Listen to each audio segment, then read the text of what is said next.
ॐ स्थापकाय च धर्मस्य सर्वधर्मस्वरूपिणे अवतारवरिष्ठाय रामकृष्णाय ते नमः।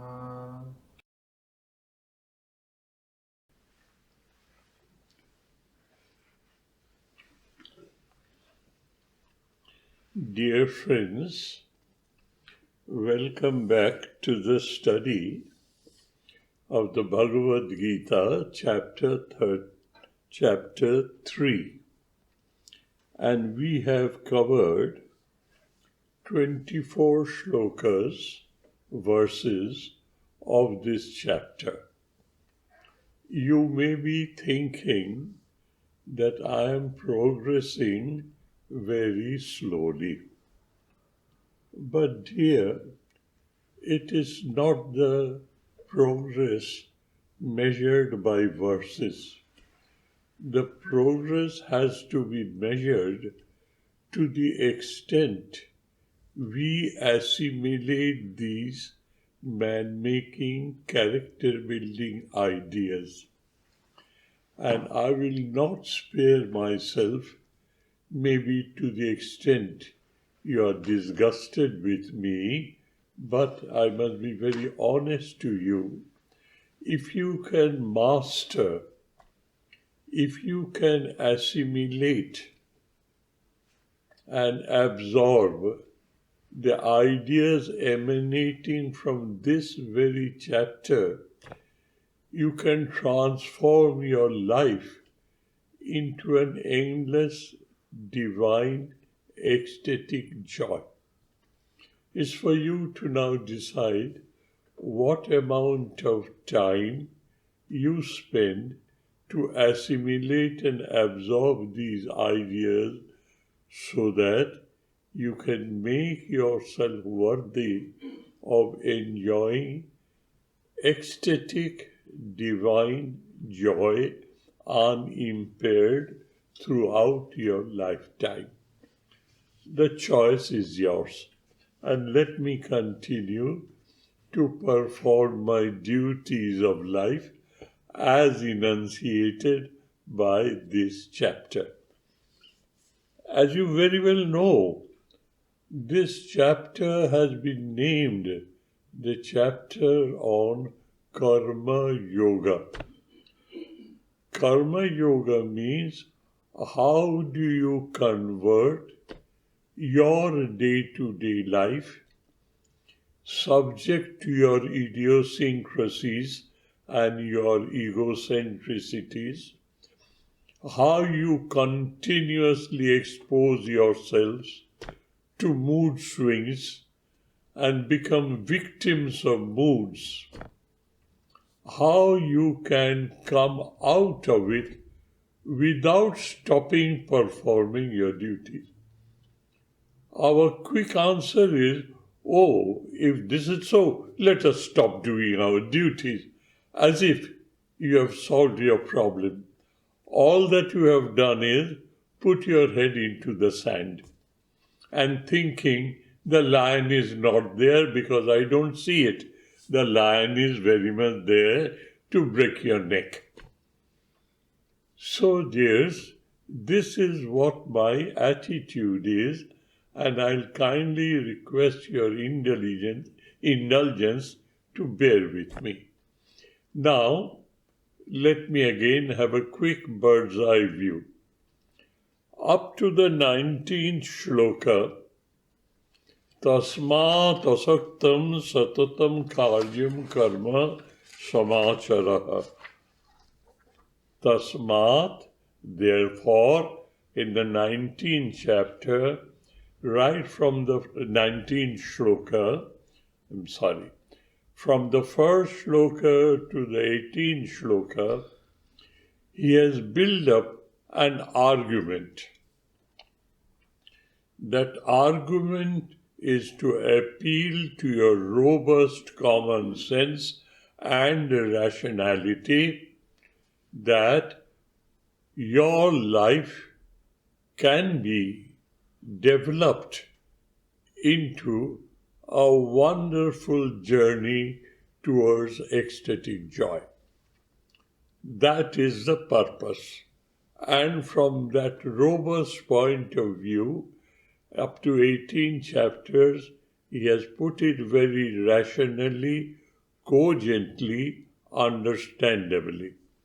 And he concludes, Tasmat, therefore now, like the Euclid's geometry, QED, therefore it is exclusive proved that two sides of a triangle is greater than the third side.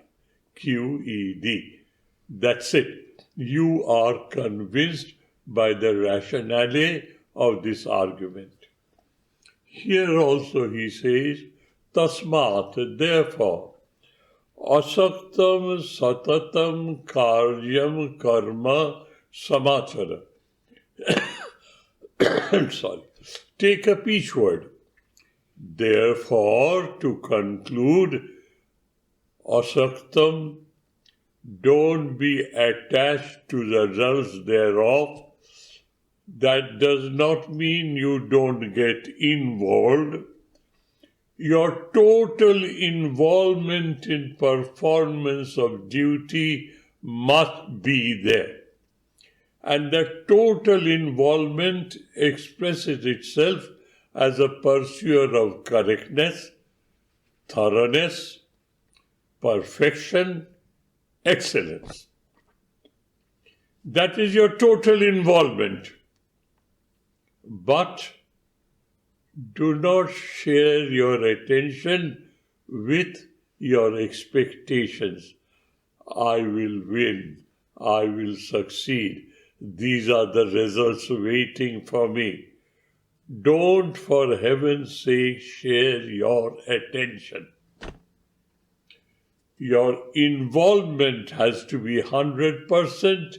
Your attachment should be 0%. Whereas what we do, we are involved in a haphazard manner and 100% goes to my expectancy. This is what we are doing now, and he wants it to turn it over. Involvement is perfect and attachment is 0. Attachment, put it more bluntly, expectations of the work that you are doing, duty that you are performing should be 0.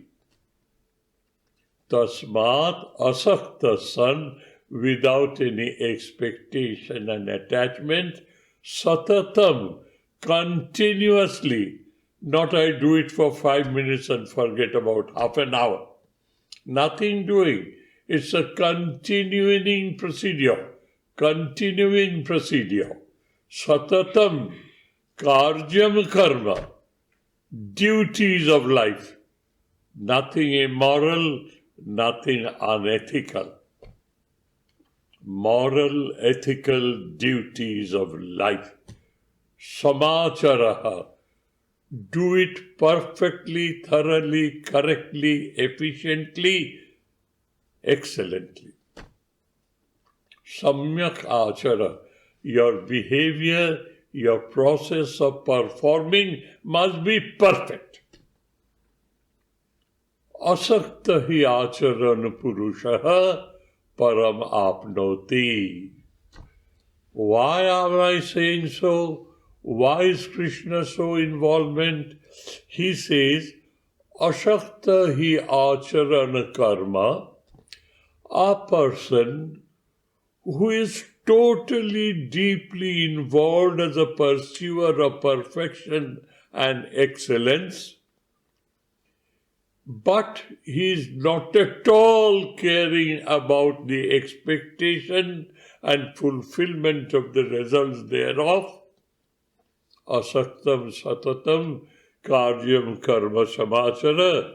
Asakta hi acharan karma purusha param apnoti.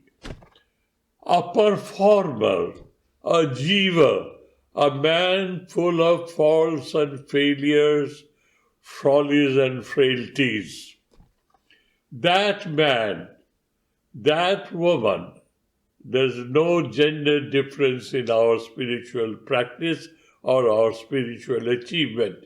That human being, if he can do so, if she can do so, Param Purusham Apnoti, he achieves the sublime goal.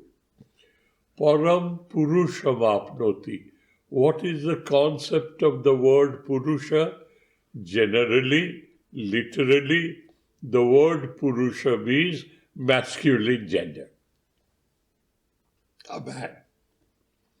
Here it doesn't mean so. Here it is a specific meaning. What is that specific meaning? Purishayanat Purnatvad Va Purushaha. The Purusha here means he who resides in you and who is in totality all pervasive. There is not a speck of space, not an iota of time where he is not.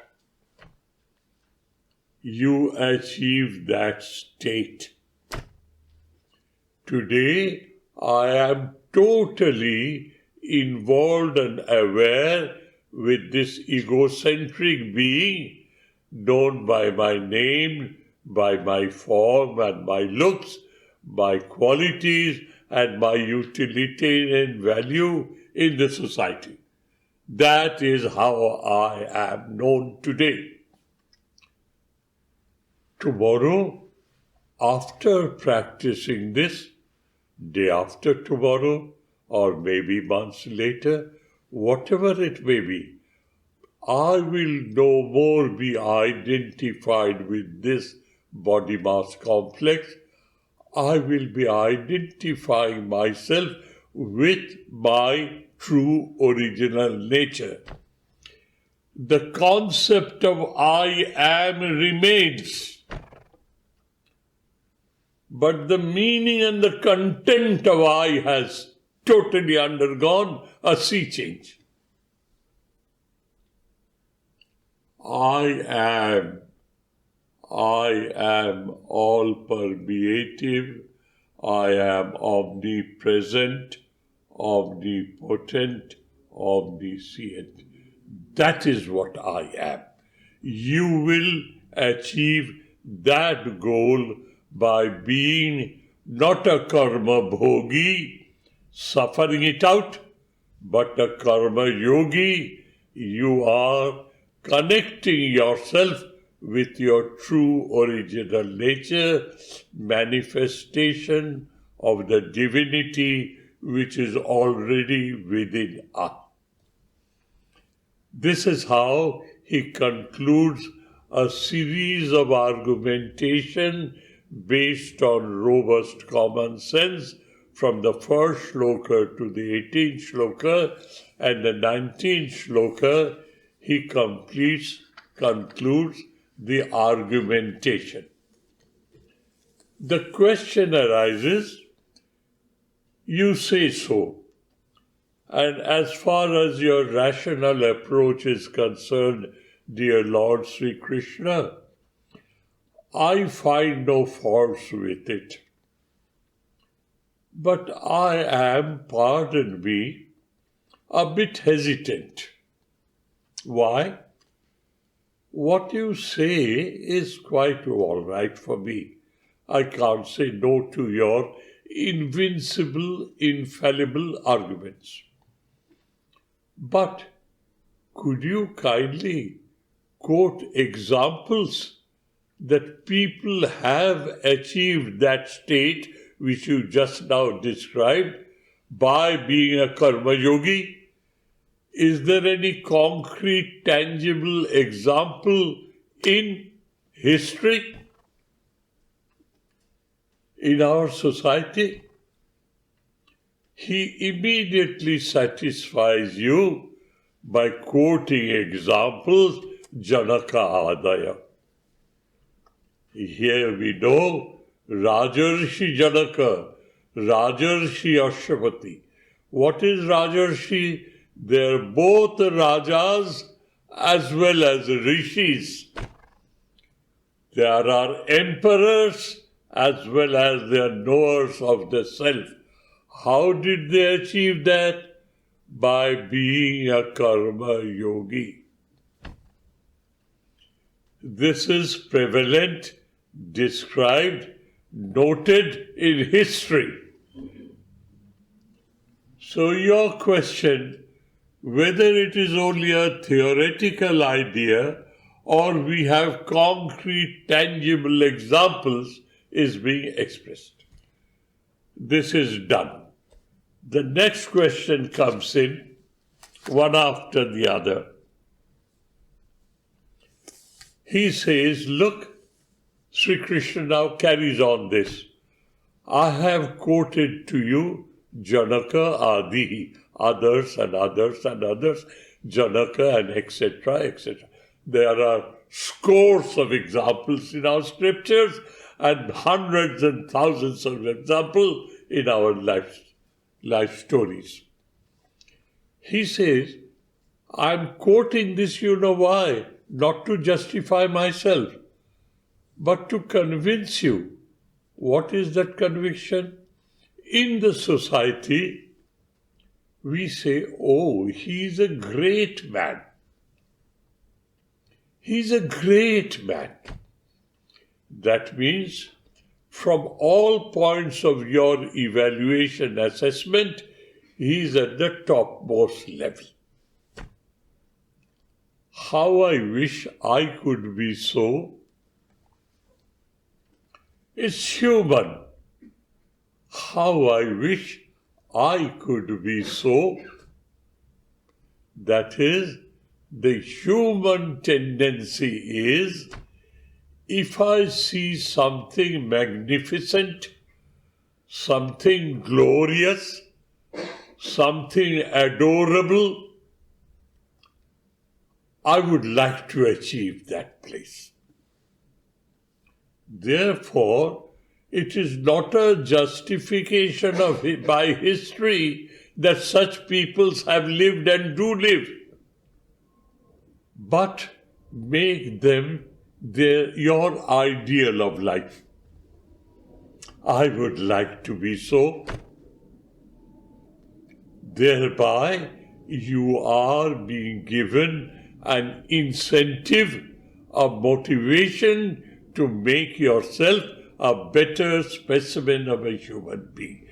That is why example of glorious, exemplary, adorable characters are mentioned here. He is fortifying, he is reinforcing his rational ideas by quoting examples. Good enough. Then Sri Krishna makes himself an example. Now we know who Sri Krishna is. Krishnastu Bhagavan Swayam. He is a total integrated incarnation of the divine. Karma Yoga, Raja Yoga, Bhakti Yoga, Jnana Yoga, all blended into one character. Now he, Lord God of the universe, to help his children, has assumed a human form and incarnated in himself as Sri Krishna, Bhagavan Swayam. He is the divine. Not for a single moment he forgets his own divinity. Who am I? What am I? Is uppermost in his mind, and what for am I born? Uppermost in his mind. He says, look, Arjuna, look at me now. We are friends. We are deepest friends. And you have accepted me as your friend, philosopher and guide. Swadhi mam tam prapanjam. That is what he said in the 2nd chapter, when he was totally confused. Please kindly help me out. Please kindly tell me what to do, what not to do. I take shelter under your divine compassionate grace. Swadhi mam tam prapanjam. This is the relationship between the two. Keeping that relationship in mind, Sri Krishna is disclosing his divinity to Arjuna here. He says, look, Arjuna, this world is mine, my creation. There is nothing what I do not have. There is nothing what remains to be achieved. I have everything of this world. Even then, you see, I am also performing my duties of life. Why was he born? In the Gita it is being said, Sthapakaya cha dharmasya sarva dharma swarupine. Oh my dear, I'm sorry. Jada jada hi dharmasya glanir bhavati bharata abhyutthanam adharmasya tada atmanam srijami aham. I create myself as a human. Whenever I find that this human society, these humans whom I made in my own image, I permeated my being into them. They are nothing but me qualitatively. These humans, they are going astray. They are losing their goal of life. Adharmasya abhyuthanam bhavati, dharmasya glanir bhavati. I create myself to re-establish the rule of justice, equity, fair play. This is what he had said before, and that is what I am. Therefore, look at me. I am relentlessly performing my duties to prevail upon the people who do not believe in my statements, to prevail upon them about the concept of dharma. Dharma is that dharate yasmin yasti dharma, holding on to which a basket full of noble man-making ideas, character-building ideas, holding on to which a human, though a biological creature, does not descend into an animal. Does not descend to the extent of behaving like an animal. On the other hand, holding on to which that frail human develops the capacity of manifesting the divinity already within him or her. That is dharma. And that is what I am here to re-establish again. Therefore, look at me. I don't run away from my duties as a solution to my problems. I perform my duties in such a manner there are no problems, but a divine effulgence helps me to surround myself with divine ecstatic joy. This is what he says in shloka number 22 and 23. And finally he says something very, very practical. Though people may differ in this assessment, But it is better we keep this in mind. If you look at this world of ours, what do you find? The sun in 365 days of a year arises from the same point of the horizon every year. And it is happening for millenniums and millenniums and millenniums together. Sets at a particular point in the 365 days of the year. And you can set your clock accordingly. The waxing and waning of the moon, the advents of season one after the other, the ocean remaining in its proper place, the Mother Earth remaining in its proper place, as if a supreme power with supreme intelligence is holding things together, managing the movement of the whole cosmos. That is what the concept of the divine is. Shara, Bhaga, it means excellence. Bhaga means excellence. Sampanna, bequeathed with. A person bequeathed with 6 divine excellences. Jnana, Aishwarya, Bala, Birja, Teja, Shaktive, Shadbhaga, Sampanna, Sri Bhagavana. Bhagavana, one who is bestowed with these 6 qualities. If he doesn't do his duty, the whole world will be in a chaos. Utsideyu rime loka.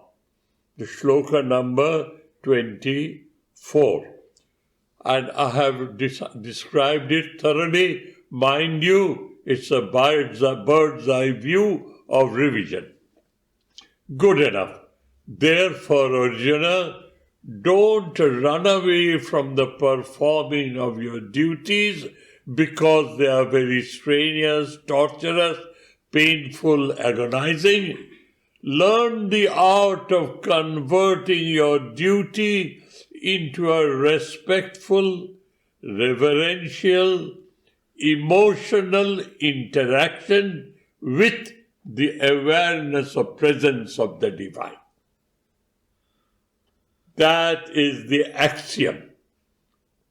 Interaction through the performance of your duties, converting the concept of work into the concept of worship. Today, as we are, this is work. This is worship. Let me analyze for you, please. These are the fundamental concepts of Karma Yoga. What is work? I am working. I am physically involved, talking and trying to explain things to you. It's a physical activity. I am emotionally involved. I would like to convey certain ideas to you by choosing correctly my words based on the scriptures. I am rationally involved. How am I rationally involved?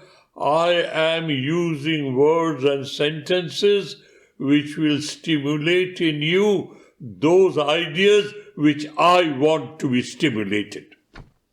That is my rational involvement. I am not talking all sorts of bosh. I am talking matters of concern. So, and I am egoistically involved. I am performing.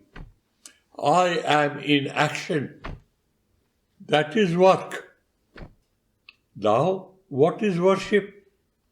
You come to a place of worship traditionally accepted, bound in 4 corners of a wall, by walls.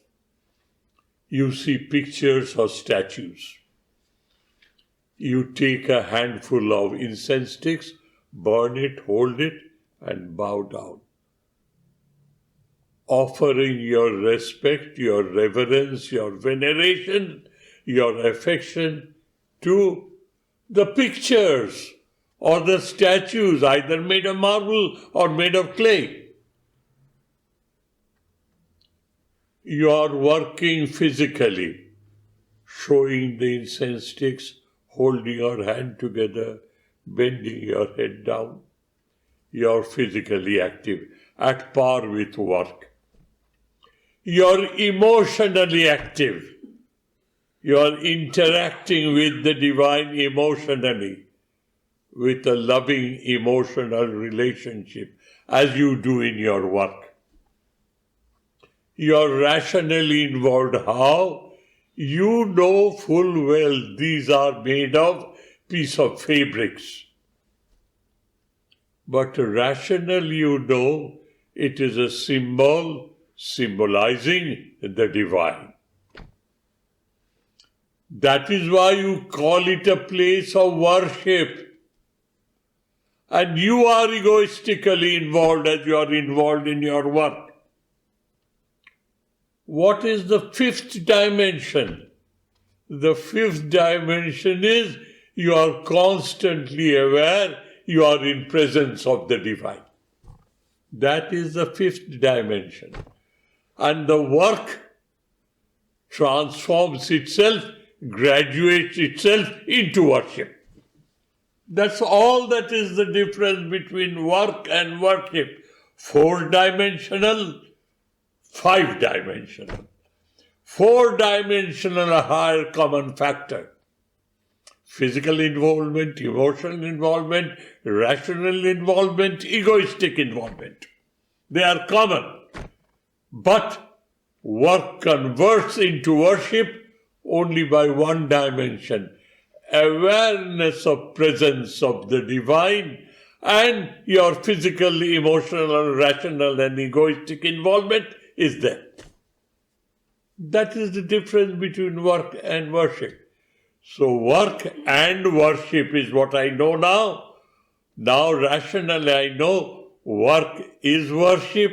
Work can be converted into worship. How? By the 5th dimension known as awareness of presence of God.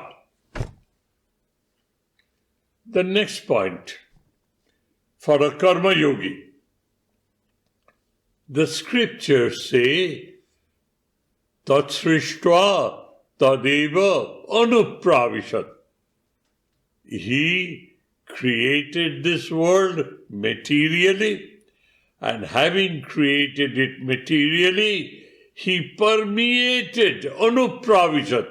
He percolated, permeated, saturated this whole cosmos with his own being, known as the Spirit or the Holy Ghost, known as the Atman or the Brahman, the Shunyam, or call it by any name. He permeated it. So, why should I confine my concept of place of worship, which is traditionally a social concept within a 4-wall, where people gather with the intention of to feel the presence of God? But according to the scriptures and the statement of all the saints and seers and incarnation, that they are everywhere. So, let me remove these walls. The whole world is a place of worship. Why? I must educate myself to feel the presence of the divine everywhere, every moment of my life. Omnipresence, omnipotent, omniscient. That is the secret of Karma Yoga, that the whole world converts into a place of worship. Why? He is everywhere. As simple as that. Sri Krishna has explained that to Arjuna. Let us proceed further. This is, mind you, we are revising ourselves. Now we start on the 25th shloka. 25th and 26th shloka is quite important for us in continuation of understanding the difference between a karma bhogi's performance of karma and a person who has achieved karma yogitva, that is, who has been a karma yogi in practice and in realization, succeeded in. What is the distinction? Why is he saying so, dear? He's trying to clarify your idea that to run away from performing this horrendous duty is the best solution. And he will not allow you to make that mistake. So he is trying to bind you down with the most noble character-building, man-making ideas, which will help you to be one with God. Whom you are worshipping today, you become one with Him. So what does he say? Sakta karmani avidyangshaha jatha kurvanti bharatah kurjat vidyan tatha asakta chikirshu loka sangraham. I have told you before, let me repeat again. There is a method in studying the scriptures to get the best advantage. What is that method? First, you paraphrase it. Paraphrasing means you put it grammatically that it's a beautiful sentence, non-contradictory. Secondly, have a word-to-word meaning. Shabda tasyartha, shabdartha, word-to-word meaning of each word. Then knit them up into an elegant sentence.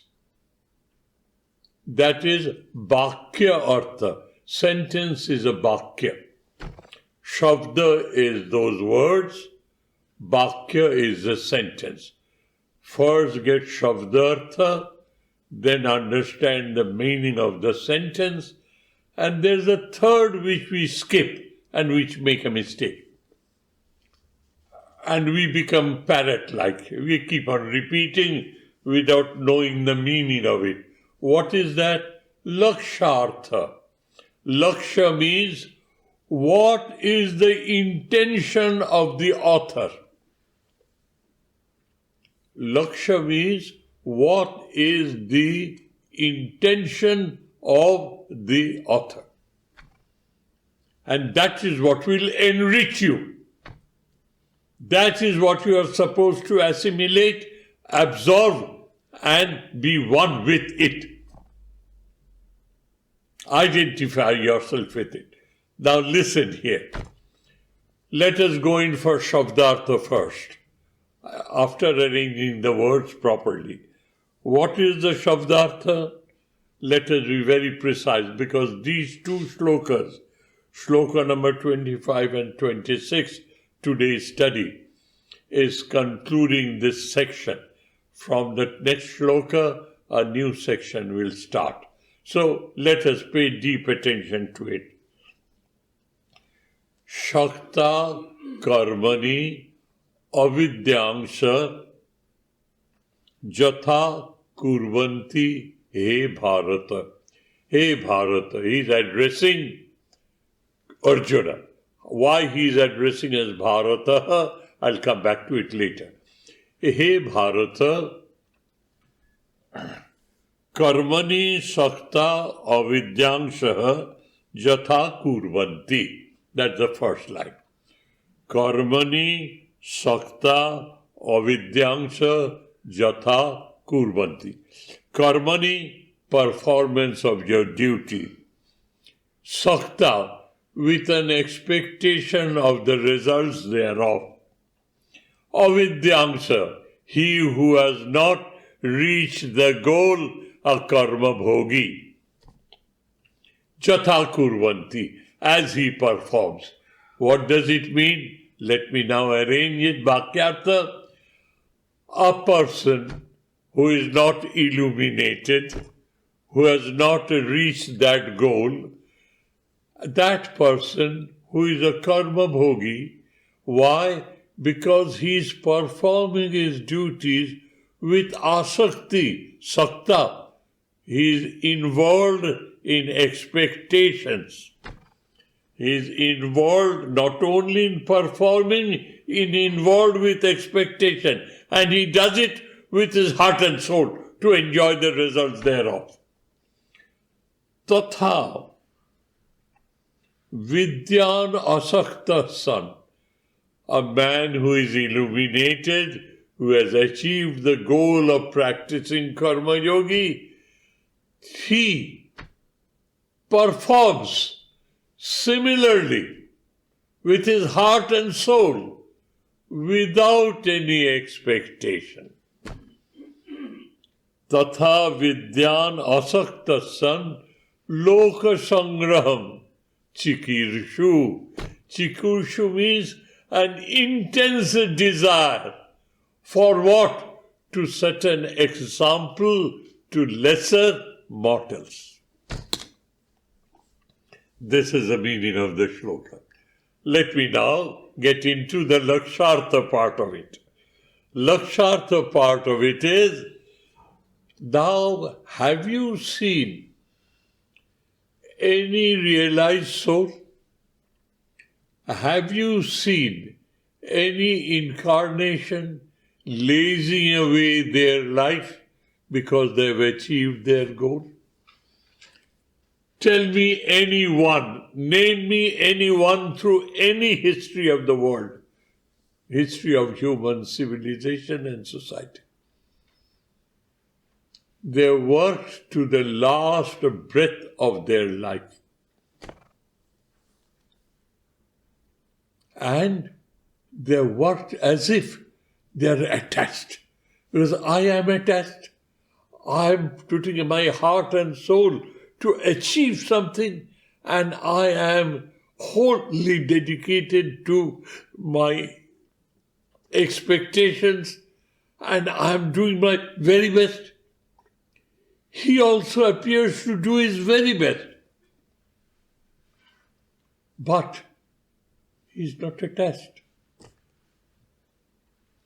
Why is he doing so? He could have stopped doing.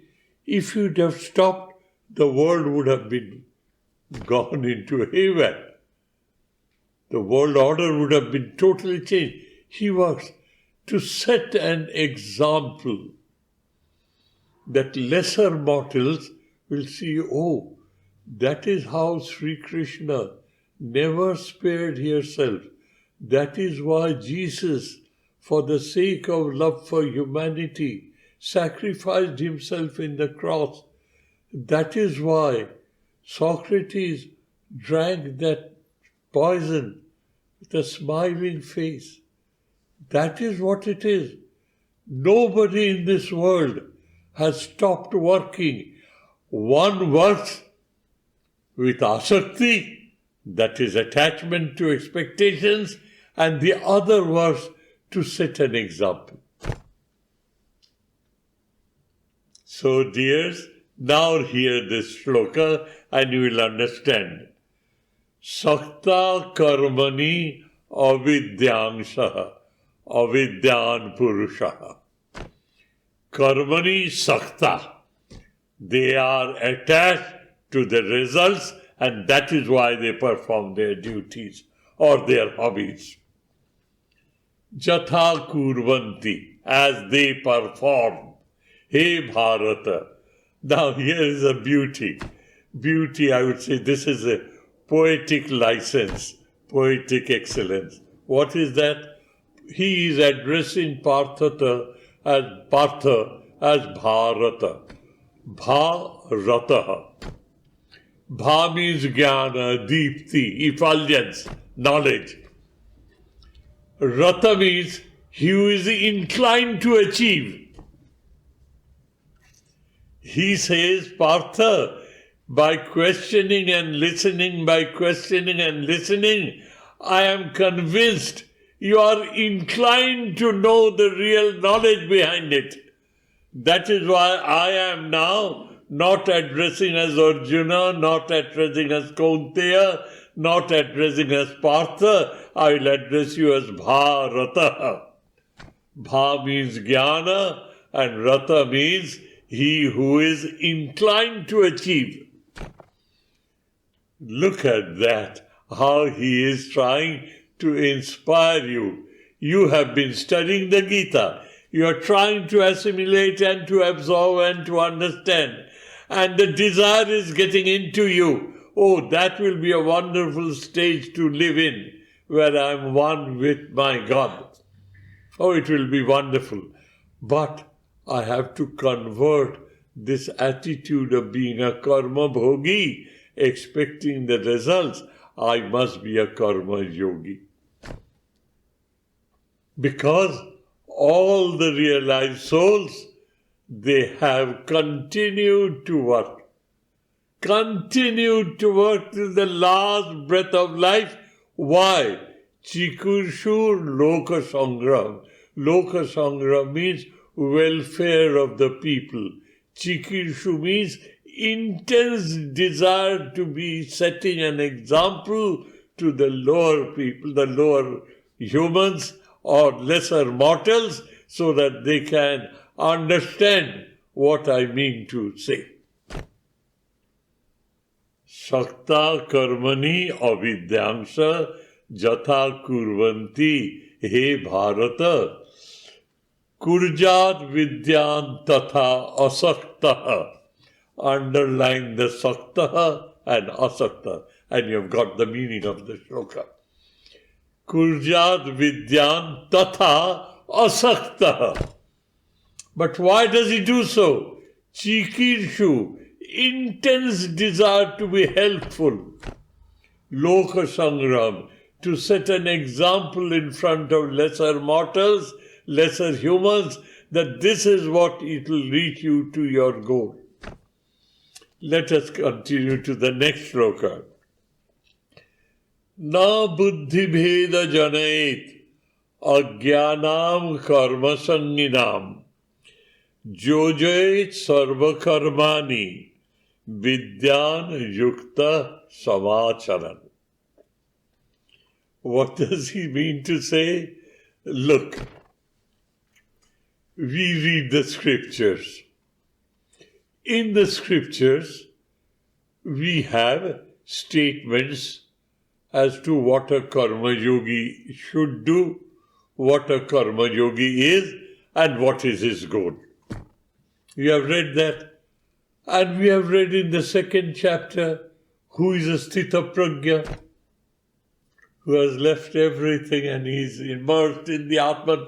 Atmani eva cha santushta tasya karyam na vidyate.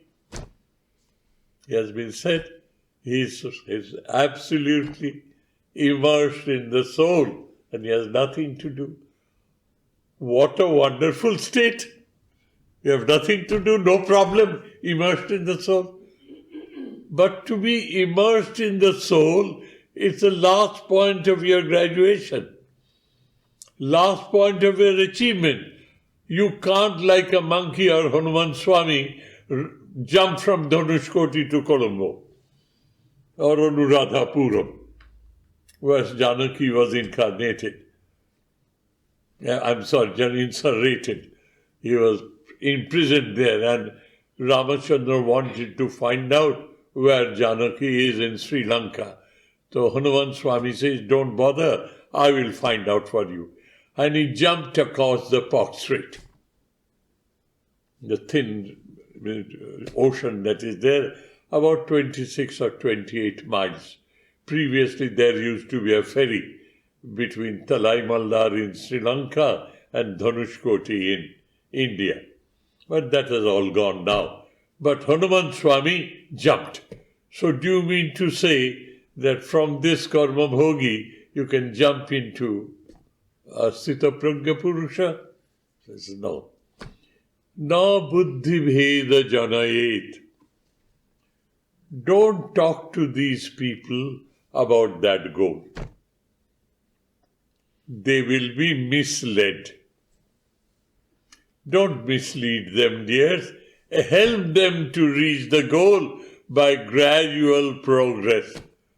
Primary to medium, middle to senior, higher to university, to graduation, post-graduation, doctorate.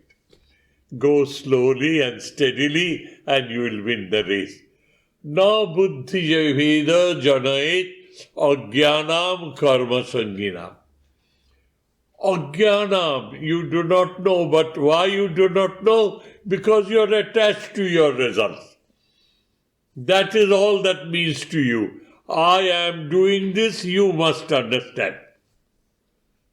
That is my expectation if I am not watchful on the movement of my mind. If I have converted into a worship of Sri Ramakrishna in all these forms, I am a karma yogi. But if I have not been able to do so, and because of my inalertness, these ideas crop into my mind, you all will understand properly and you will thank me. Oh, that is what I want. And if somebody comes and tells me, Swamiji, with the best of your efforts, I didn't understand anything, I will fall into mud with a thud. That is what I am doing to myself. Avidwan, karma sakta, karma asakta.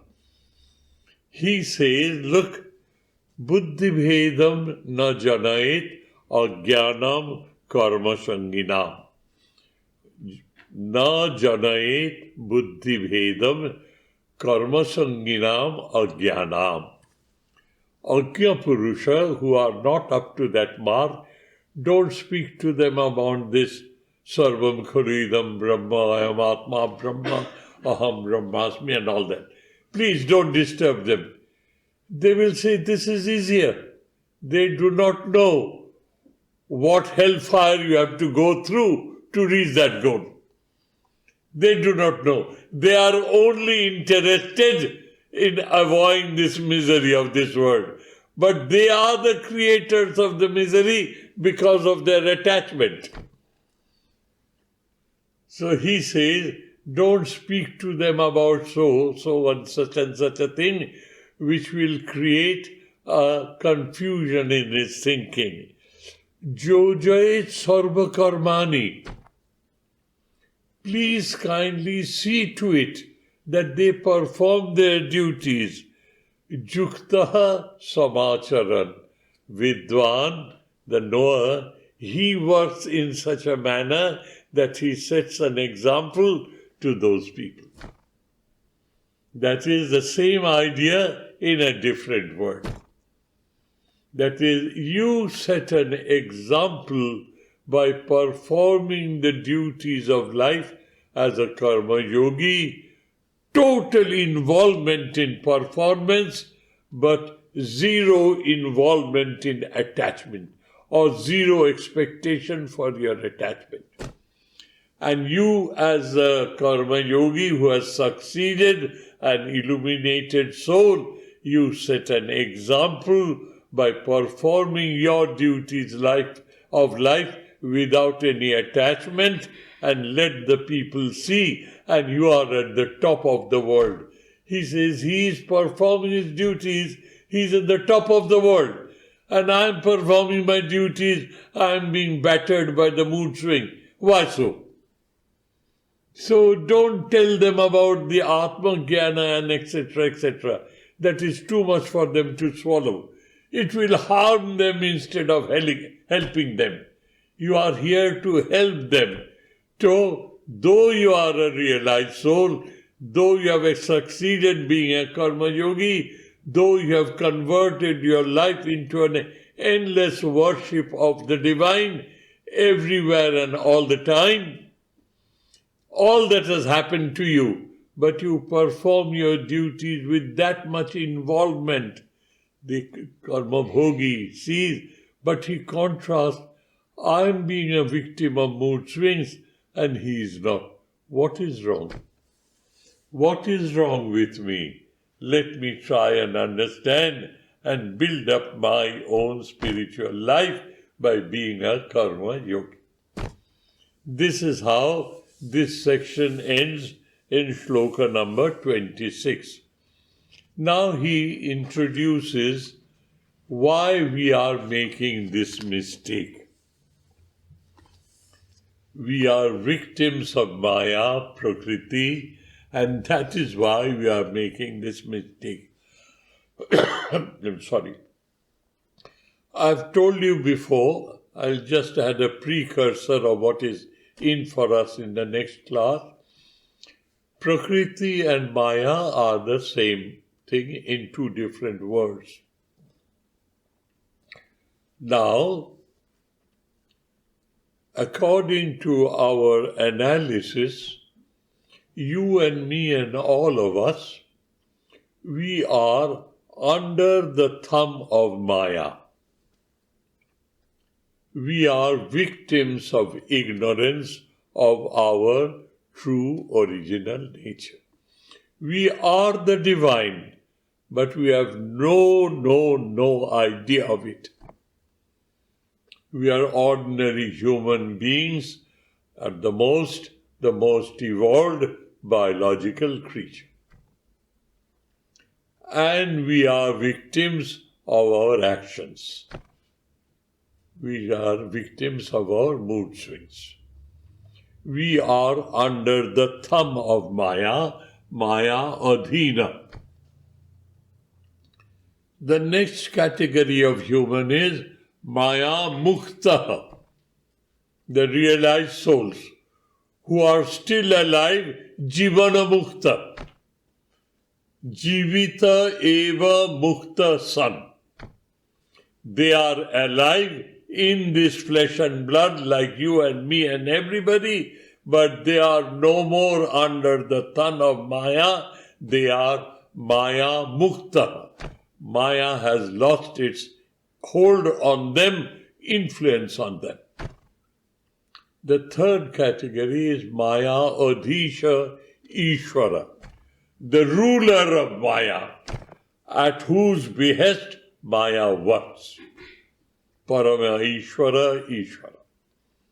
And ultimately, Maya Atita, the absolute, the immutable.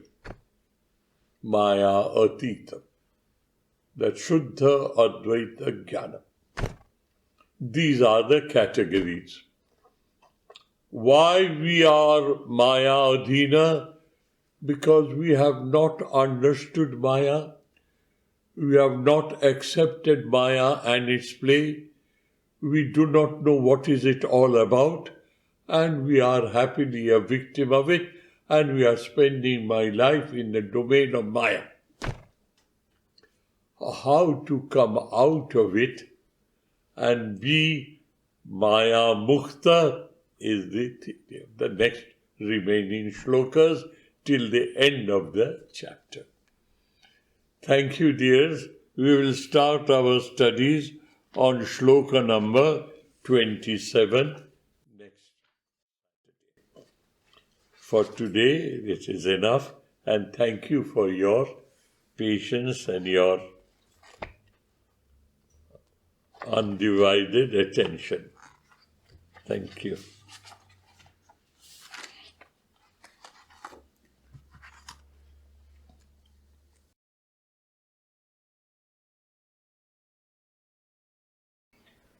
Om Shanti Shanti Shanti Harihi Om Tat Sat Shri Ramakrishna Arpanamastu.